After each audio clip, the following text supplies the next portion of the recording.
The Lonely Lake Monster, Chapter 16, Two Shiny Gifts. When Pearl arrived back at the old button factory, she sighed with relief. The mulberries and her Aunt Millie were gone. Phew, that made things a lot easier, but it was probably best not to climb over the gate in full view, just in case someone came driving past. So after crossing the street, she ran toward the cluster of shady trees that hid the rusted section of fence, then skidded to a stop. A very pink, very frilly Victoria Mulberry stepped out from behind a tree. "Hello, Pearl." She said the word pearl as if it tasted like cod liver oil. Pearl narrowed her eyes. "Hello, Victoria." She said the word Victoria as if it tasted like boiled Brussels sprouts, which it did. "Where's your mother?" "She went to get sandwiches. Spying on people makes her super hungry." Victoria tucked her book under her arm, then slid her glasses up her nose. "What you doing with that golden pot and that mirror?"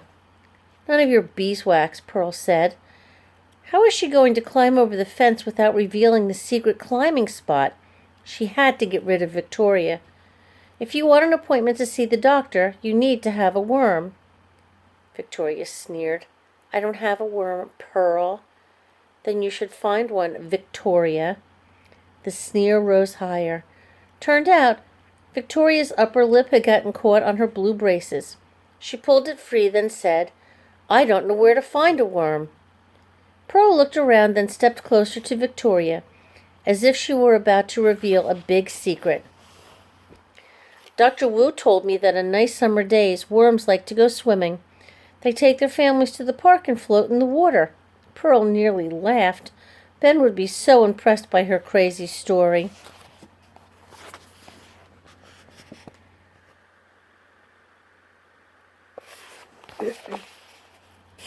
Victoria narrowed her eyes. "Dr. Wu said that?" Pearl nodded. "Well, guess what? I already knew worms like to go swimming." After a persnickety humph, Victoria hurried away, her frizzy red hair and pink ruffled dress bouncing with each step.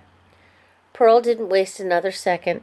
After sliding the mirror and flip-flops through the bars and tossing the plastic pot over the fence, she climbed quickly, landing on the other side with a victorious smile.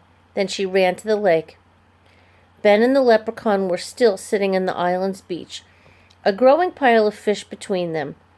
While the lake monster pulled reeds from the shallows and chewed, watching its captives with a satisfied smile, Pearl went over the plan in her head. The goal was to get Ben and the leprechaun off the island. The leprechaun had said that lake monsters have tiny brains. Lemonface, Pearl's parakeet, also had a tiny brain. Pearl figured that if a tiny-brained bird thought his reflection was a friend, a tiny-brained lake monster might think the same thing. So her plan was to distract the monster with the mirror. Then Ben and Cobblestone could make their escape. Pearl hurried to the dock's edge where the rusty coffee can still sat. "Hello," she called. "Hello, lake monster. I have a present for you." But the creature ignored her. "Hey, you!" The lake monster's head snapped around. A ray of sunlight had bounced off the pink mirror, casting a glow on the creature's face. It darted toward Pearl, slicing through the murky water like a knife, leaving two perfect waves in its wake. Wow, it sure can move fast. In a split second, the creature loomed overhead, its great round eyes peering down with interest. "Hello," Pearl said with a nervous smile. The creature lowered its long neck until its face was level with the mirror.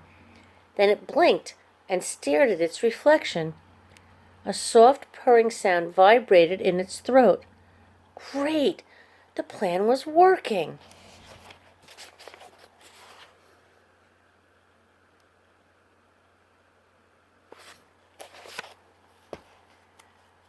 "That's right," Pearl told it. "It's another lake monster just like you. It's a friend." The monster's purring grew louder. "Pearl!" Ben yelled. "What are you doing?" I'm saving you. That's what I'm doing. Start swimming. And that was when Pearl came to realize that sometimes plans don't always go as planned. The lake monster snorted, then opened its mouth, revealing a row of sharp teeth and a glistening green tongue.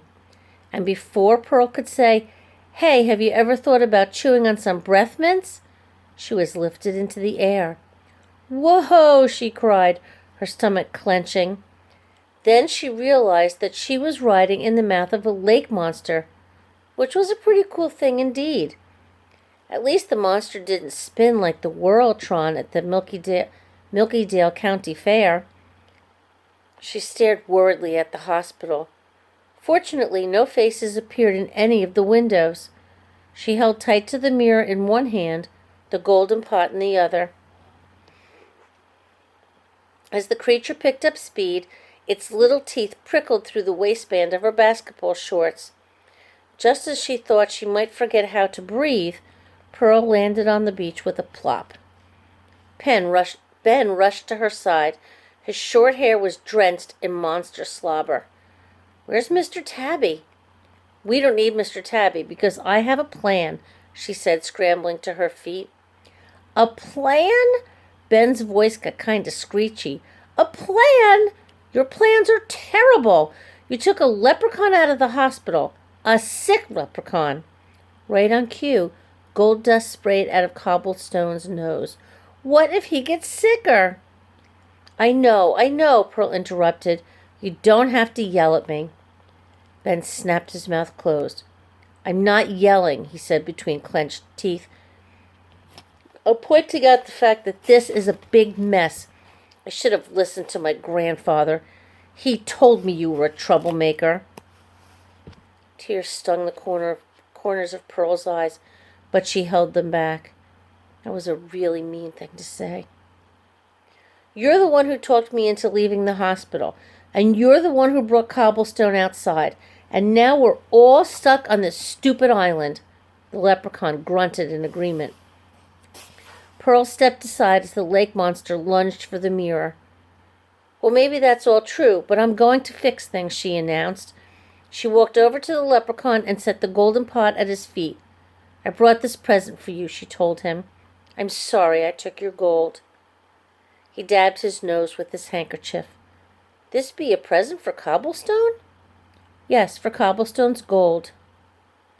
"But Cobblestone's gold be across the lake," he said with a scowl. Pearl sidestepped again as the monster tried to grab the mirror. "We're going to get back across the lake because I brought something special." She held up the mirror. The monster immediately calmed down and stared, entranced by its green reflection. Ben folded his arms and looked from the mirror to the monster and back to the mirror. "I don't get it." "It's lonely," Pearl explained. "That's why it brought you here. And now it thinks there's another lake monster on the island, and so it might let us go."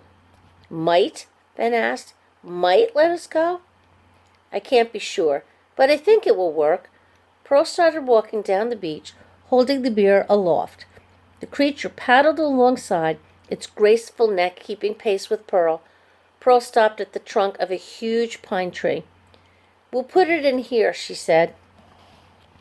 Ben and the leprechaun wandered over. "Can we use your hammer?" Pearl asked, pointing to the leprechaun's apron. The leprechaun shook his head. Human hands never touch Cobblestone's hammer. "Then will you hang the mirror?" Pearl asked. "It might be our only chance at getting off this island and back to your gold."